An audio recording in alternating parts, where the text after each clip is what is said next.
different. We have many. Sorry about that. I don't know what I pressed. You can continue. Oh yeah. Okay. In my organization, all of the colleagues from different countries. So, I think it's one of diversity because different people from different country have different culture, and they have different work style, and it's so wide. So it's one of the diversity, and then people have many kind of we can give that four kind of personality. Yes. Like red, blue, yellow, and green. Yes. So people have different personality. They shows different reaction for one thing. So it's one of diversity, and yeah, that's all. That's I think good. it's survived. Many things can be viewed as diversity. Yes, you are correct, and you expounded on it very, very clearly. It was very comprehensive how you did it, right? And it's very important that you also bring up personalities, right? The different types of personalities. Now, another thing is that with diversity and with personalities, it also goes back to background, right? Remember, where we come from also shapes the type of people that we are. It shapes how we speak, it shapes how we look at the world, it shapes how we think, and all of that. What would you say is maybe one principle that is common with people where you come from? That one principle. So maybe, for example, people from where you are from, maybe your city where you grew up, maybe people from there believe in being friendly, right? It's something that is quite big. What is that one principle that you'd say is quite prevalent where you come from? Privilege. Prevalent. So one principle that is found almost everywhere, that is most popular in your city. Yeah, privilege. Prevalent. Oh, prevalent. Maybe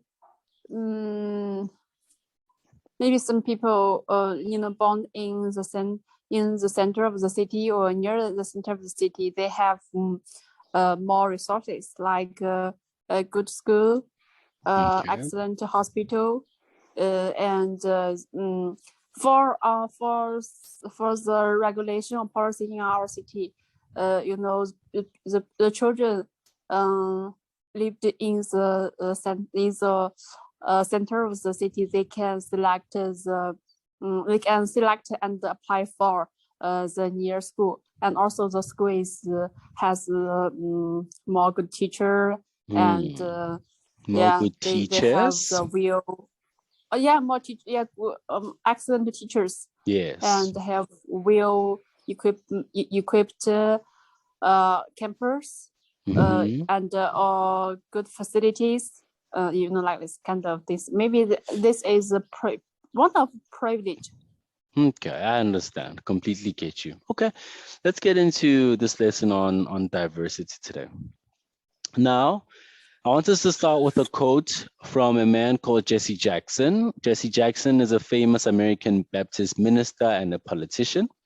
And the quote goes as following: when everyone is included, everyone wins, right? And we know this, that when we are in a place where we feel welcome, then everyone can win. You run a better organization if everyone feels that they are included in the organization.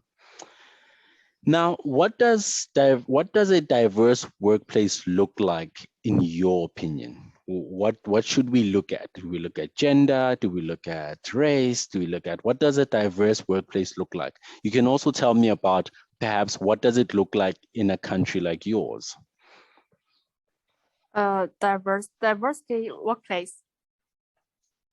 Yes, a diverse workplace. Agenda. Yes, a diverse workplace. What would it look like in your country? What would I find in a diverse workplace? diverse workplace. If I have experienced three country, and they the first the workplace is not that diverse, but as I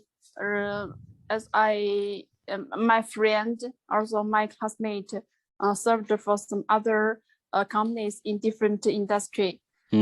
First, so in some company, and the workplace is located in one place, and it's a factory, and Yes. and people cooperate, operate something in his station, and also the station is limited in about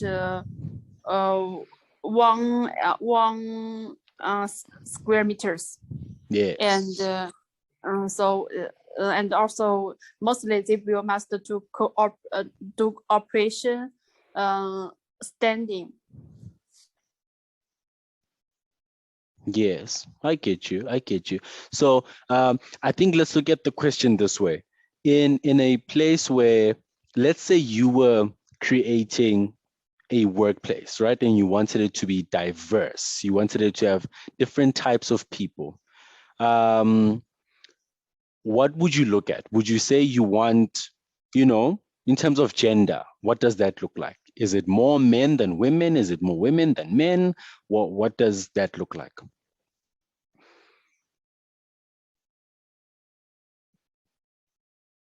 Andy, can you hear me?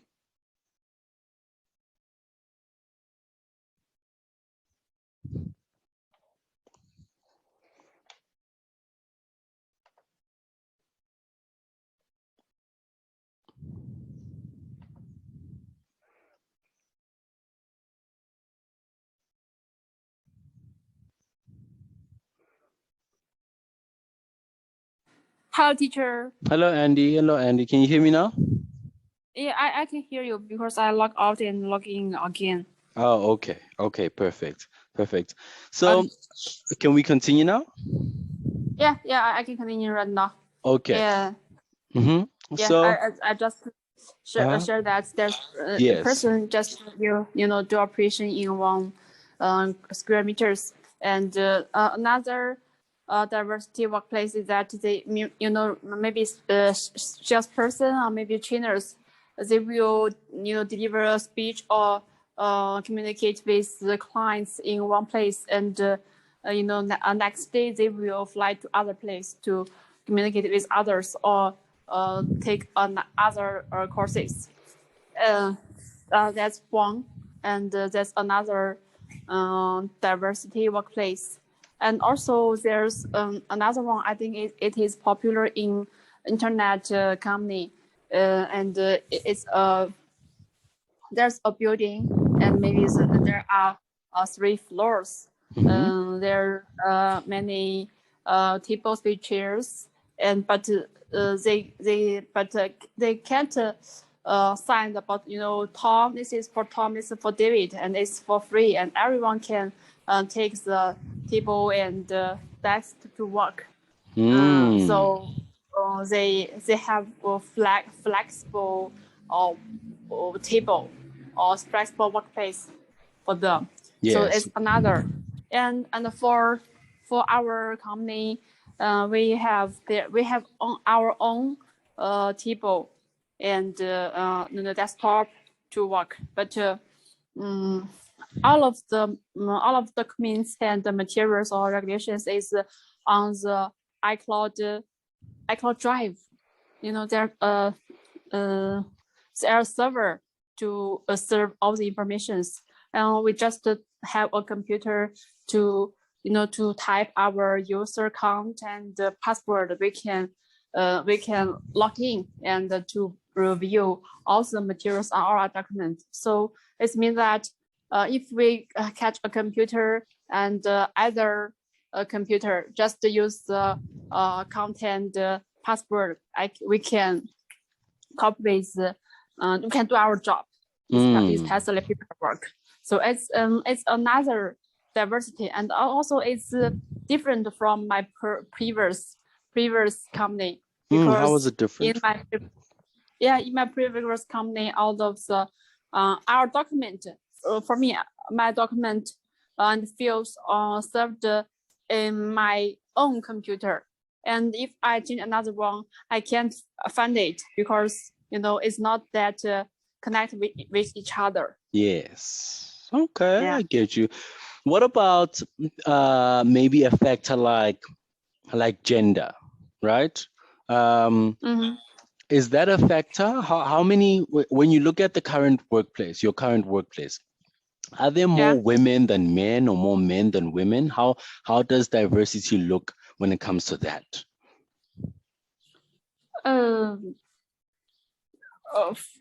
You mean a gender? Gender. So men and women, gender. I think there is no difference. There's not a difference. Okay, so it's balanced. Yeah, of course. It's balanced. For work, and it's no difference. But you know what? In the whole office, there's 2 males and 5 females. If we like some water and also to lift some heavy things, we will ask males to help. Okay. So in your workplace, for example, there's about 2 females and 1. How many? So you said 5 females, right? 5 females and 2 males. Am I right? Yeah. No. 3 males. 3 and, males. 8 females. About 8 females. Okay.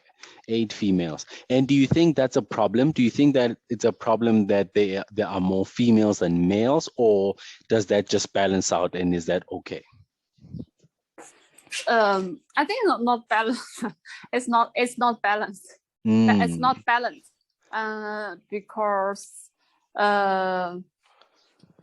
if we take some activities, one female with one male, it's not okay. Yes. And it's one,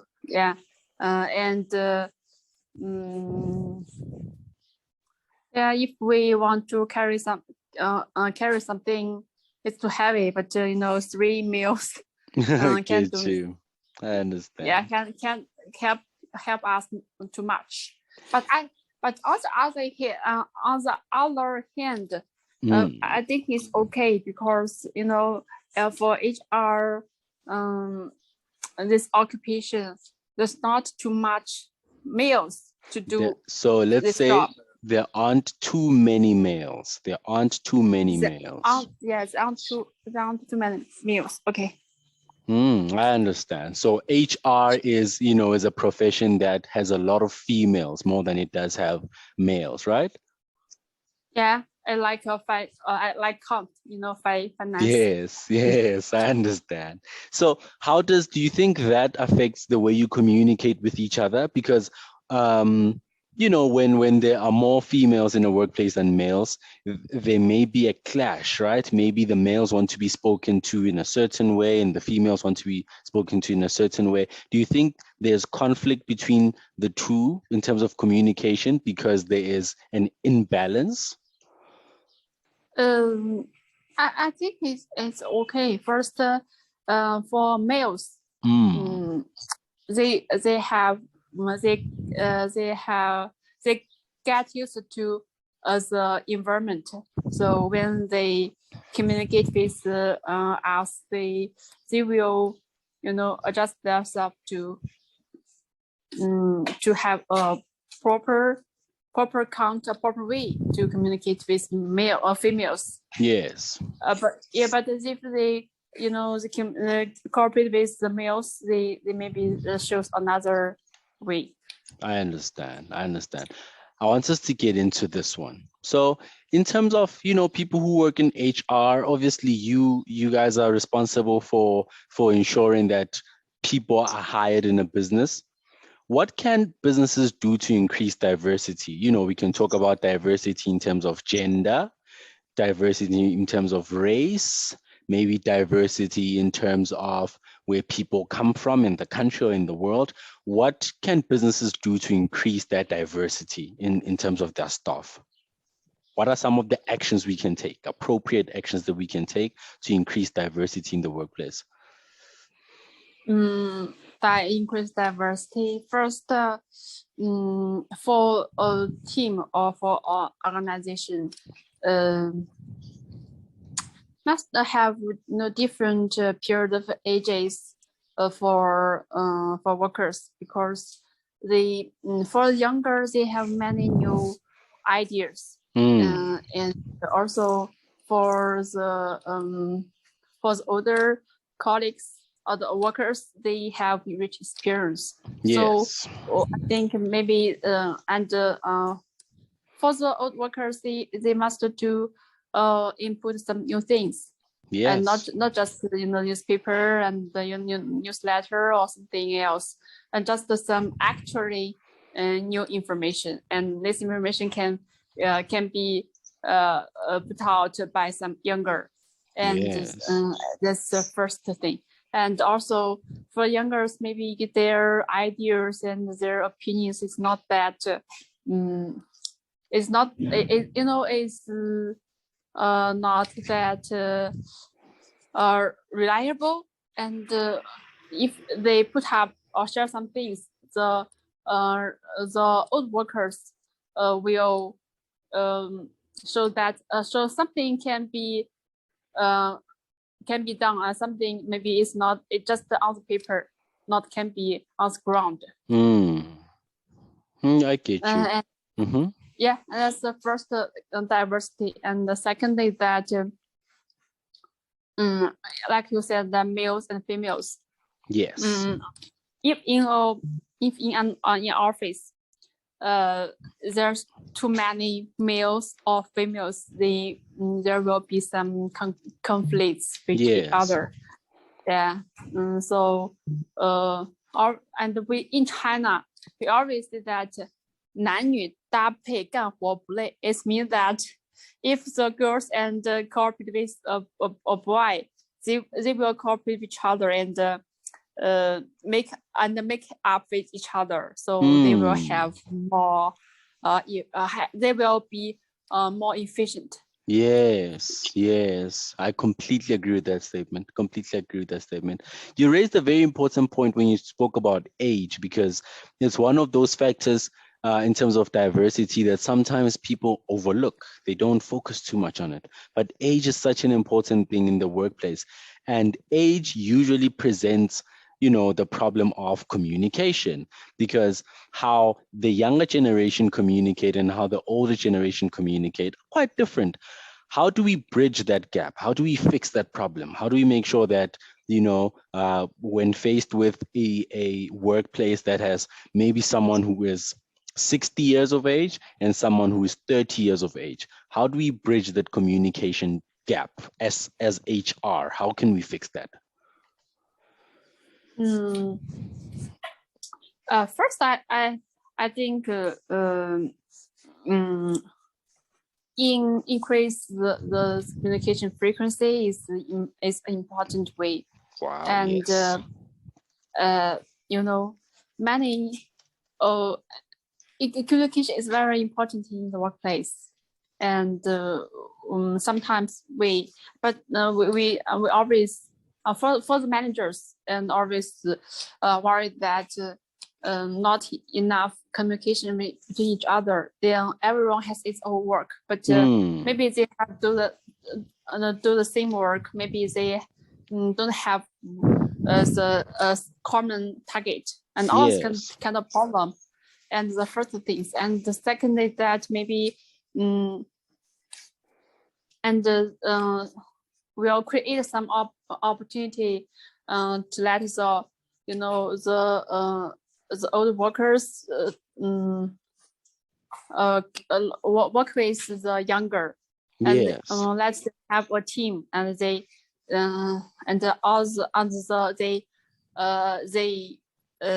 contribute to the same target. Then that's, and also this a connection with each other. Maybe Second is that can create some relationship, can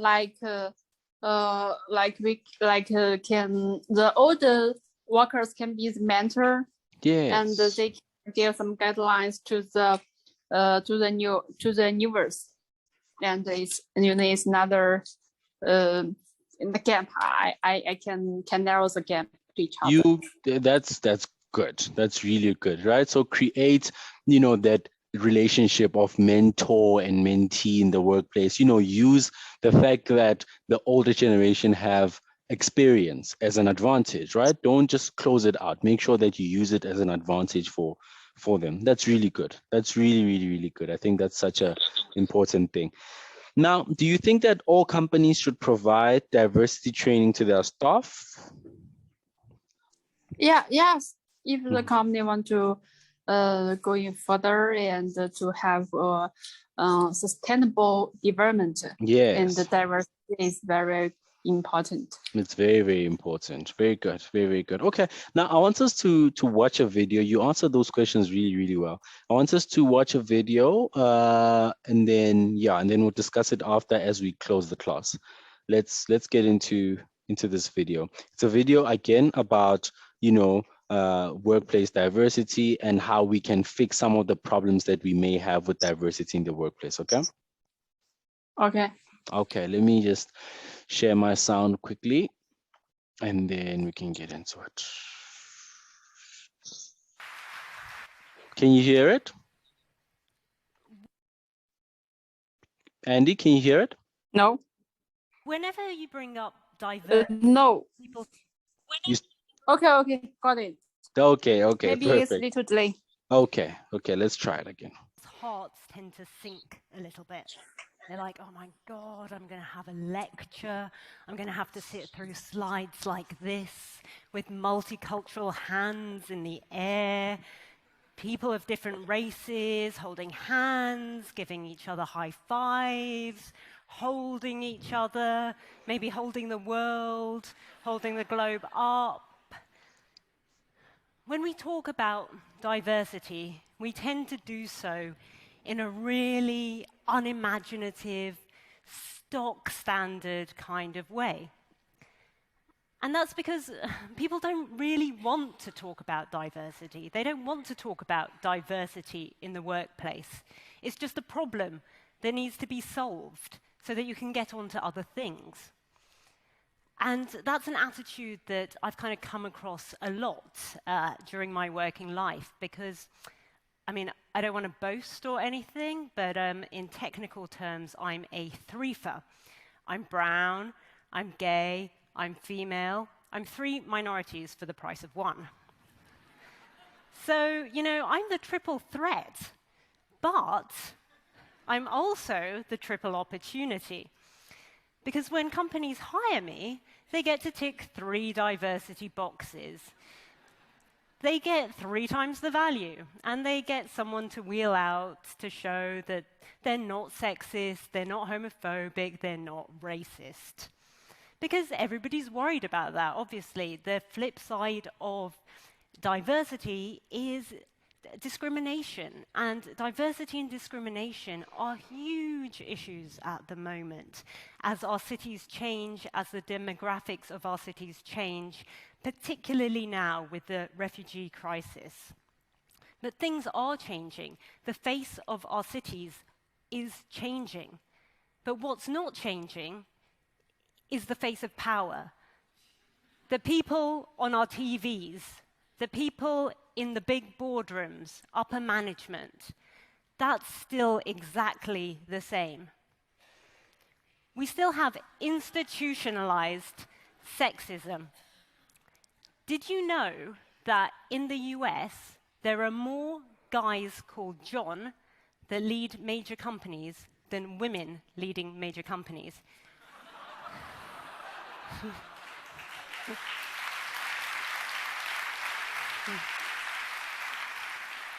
There are actually 17 compared to 7 women. We also face institutionalized racism. It's well documented that if you've got a foreign-sounding name, you have a harder time getting a job. There was a study done in Germany that found that if you have a name that sounds German, you're 14% more likely to be called for an interview than if you have a name that sounds Turkish. And I mean, probably a lot of you are thinking, 14%? I thought it would be a bit more than that, actually.